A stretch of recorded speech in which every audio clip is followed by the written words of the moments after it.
começando mais um Fields TV e estamos aqui com a participação da doutora Rosirene Brígido, psicóloga, psicopedagoga, e da doutora Lília Campos, psicóloga e neuropsicóloga. Hoje o assunto que nós vamos tratar é Alzheimer.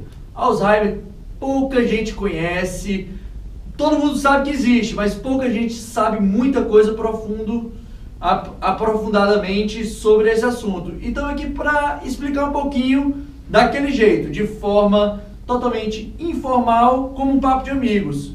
Quem quiser começar, eu chamaria a doutora Rose para falar um pouquinho sobre o assunto. Bom, boa noite, boa tarde. Depende da hora do dia que vão assistir, né? Então... Boa noite, boa tarde, bom dia, realmente, depende da hora que vão assistir. Vamos falar um pouquinho mesmo sobre Alzheimer. Eu sou psicóloga, eu sou pedagoga também, mas além da minha profissão, eu venho dar como se eu tivesse, é meio um depoimento, né? Porque eu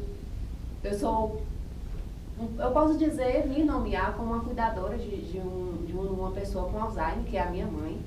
Ela é uma pessoa que tem um Alzheimer, então assim, a partir desse momento, até então, antes da gente saber do diagnóstico do Alzheimer da minha mãe, eu não me interessava de forma nenhuma pela doença. Eu acredito que muitas pessoas façam isso, não tem nenhum interesse, mas que é uma informação extremamente importante para que todos possam procurar essa informação, né? Hoje você tem o conhecimento de causa e o conhecimento profissional. Isso.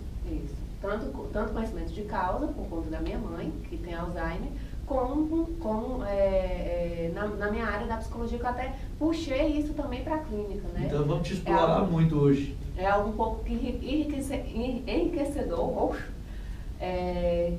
que eu até acabei trazendo, e hoje eu faço atendimento a pessoas idosas. Na maioria das pessoas que eu atendo não são pessoas com Alzheimer, das pessoas idosas, mas que são pessoas que têm sim um pouco de demência, que a gente também acaba estudando e diferenciando o que é Alzheimer e o que é a demência. Não que Alzheimer não seja um tipo de demência, mas existem vários tipos de demência. A Lília ela pode falar um pouco mais sobre isso, por ela ser neuropsicóloga. Ela tem um conhecimento mais de causa, mas que a gente pode fazer essa diferenciação. Eu cresci dizendo que aquele velho tá esclerosado. Pronto, só isso e acabou. Caduco, né? Caduco. Realmente é o termo utilizado. Caduco é do teu tempo, não é do meu não. Mas realmente a gente usava muito esse termo. Na minha infância a gente usava muito, né? Tá com esclerose, tá esclerosado. E a gente, por acaso também, por coincidência, também tem um caso, né? Meu avô teve Alzheimer e foi bem interessante pra gente, enquanto eu era criança e começo da adolescência, a gente foi acompanhando a situação dele. E foi uma situação bem difícil. A gente viu o vovô muito bem, e começar a definhar de uma hora para outra, né? Então, eu lembro a história que marcou muito pra gente. Ele já estava com 75 anos, não sei se o Germano lembra dessa situação, teve um aniversário dele de 75 anos e a família fez uma festa, e como o vovô era músico, fizeram um livrinho com todas as músicas dele. E quando foi colocar isso para que ele fosse dedicar os livros a cada um dos convidados da festa, ele começou a não saber mais quem era. Ele dizia: quem é você? Como é seu nome? E começou-se a perceber que existia algo diferente, né? Opa, papai está esclerosando, né? Papai está esquecendo as coisas. Isso as filhas e os filhos pensavam. E depois disso começou-se a observar. O vovô começou a ir da casa dele para um consultório onde ele trabalhava, porque ele também era médico, ele era músico e médico, né? E militar, tudo no M. E aí quando ele saía para o trabalho, muitas vezes ele se perdia, e o consultório era muito perto de casa. Então foi quando começaram a perceber algumas questões. E aí eu venho dizer, enquanto neuropsicóloga, né, o quanto é importante a questão do cuidado, né, a questão do diagnóstico precoce. É difícil ter um diagnóstico preciso, até porque, assim, é um embotamento cerebral, o cérebro vai começando a morrer, mas a gente não tem essa segurança. Então, é preciso fazer um mapeamento cerebral, é preciso fazer exame de sangue, é preciso saber o que está acontecendo. Já foi provado que o Alzheimer realmente é uma falta, ou pelo menos uma diminuição na acetilcolina, né? O que pouca gente sabe disso, né? É muito provável que seja isso. E é preciso estar medicando. O medicamento tem que ser dado no horário correto, não pode estar colocando horários ah, não, agora eu vou dar, depois eu não dou mais. Não, tem que ser tudo feito no horário regrado. O acompanhamento com o geriatra é muito Isso, importante. geriatra, Neuropsicólogo, terapia ocupacional, todos eles, né? Importante. TO é fundamental, porque assim, até para entender, a psicologia é importante, mas no começo, né? Isso. Começo é fundamental. Do meio para o final, a terapia é para a família, não é mais para o paciente. Porque o paciente ele já não vai mais entender o que está fazendo. E a terapia ocupacional não, é importante, porque ele vai trabalhar a questão da agenda, né, para poder trazer essas memórias que estão perdidas. Puxar muito, porque quando começa, como foi o que aconteceu com o vovô e provavelmente aconteceu com a mãe da Rose, são esquecimentos do dia a dia, coisas simples. E quando você vai vendo, o negócio vai sendo progressivo. Se você não trata a tempo, essa perda vai sendo cada vez mais forte e vai chegar um momento que a pessoa vai estar ali embotada. Ele vai voltar a ser um bebê se a gente não tiver esse tratamento adequado. Então, como o Alzheimer não tem cura, o que a gente tem que fazer? É tentar retardar como é que eu posso dizer? O desenvolvimento da doença, digamos assim, né? O embotamento desse cérebro, né? Para que a pessoa possa ter um mínimo de uma vida ainda ativa dentro das limitações dela. Eu cheguei a ver um cientista, acho até que brasileiro, que conseguiu descobrir uma forma de recuperar essa memória. Eu já ouvi falar num tratamento que estão tentando fazer aqui no Brasil sobre isso, sim. Que é até em Pernambuco também. Esse cientista é pernambucano, isso. Não vou saber o nome aqui, mas eu tinha visto que ele tinha descoberto como reverter principalmente o caso da memória. No caso, eu li a reportagem e ele fala um pouco sobre é como se ele fez... a manchete que diz a descoberta do Alzheimer, da cura do Alzheimer, mas não é bem isso. É esse retardamento mesmo, através de uma cirurgia, que é algo é um procedimento bem invasivo. Né? Eu não sei se vale tanto a pena fazer um procedimento tão invasivo dessa forma. É experimental ainda. É experimental ainda, mas que houve um sucesso eu acredito que foi uma ou duas pessoas que chegaram a fazer, houve esse sucesso. Espero que dê certo, né? Até porque minha mãe, ela ainda é jovem, agora que ela está com 74 anos, já tem mais ou menos 10 anos que a gente descobriu essa doença, né, e que a gente vem fazendo esse tratamento para como você disse, Lilian, para que haja esse retardamento da doença, e ela está com evolução assim muito lenta mesmo, muito lenta, embora que já tem 10 anos isso. Né? E quando a gente descobriu, ela já estava no final da fase 1. Né?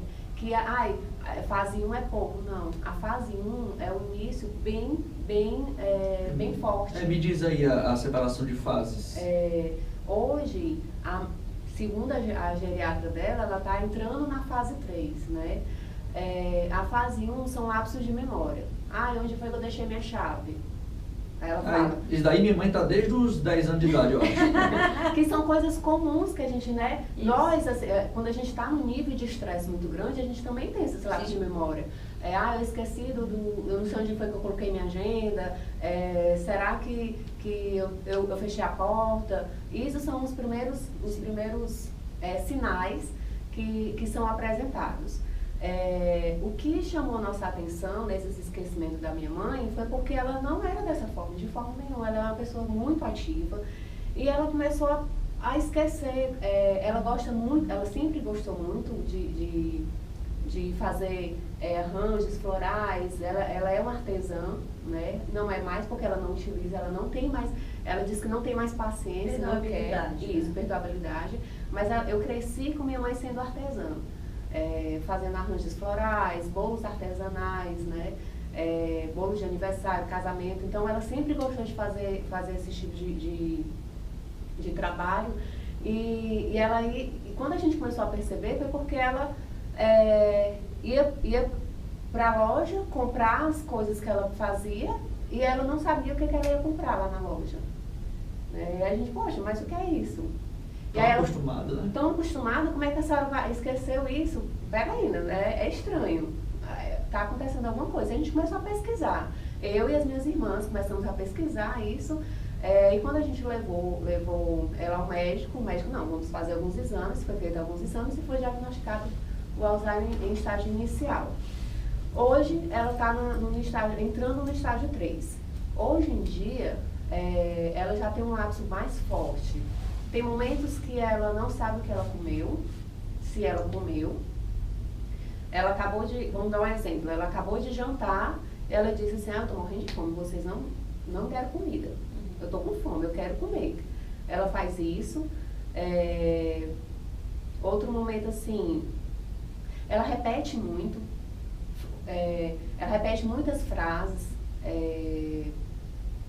não consigo lembrar um exemplo agora. Você tá conversando e você fala aquilo, daqui a 2 minutos você fala aquela mesma coisa novamente. É como se ela não tivesse falado, é como se ela estivesse falando a primeira vez aquilo.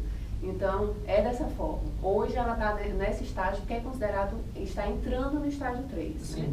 baseado na experiência da tua mãe e com relação aos teus estudos.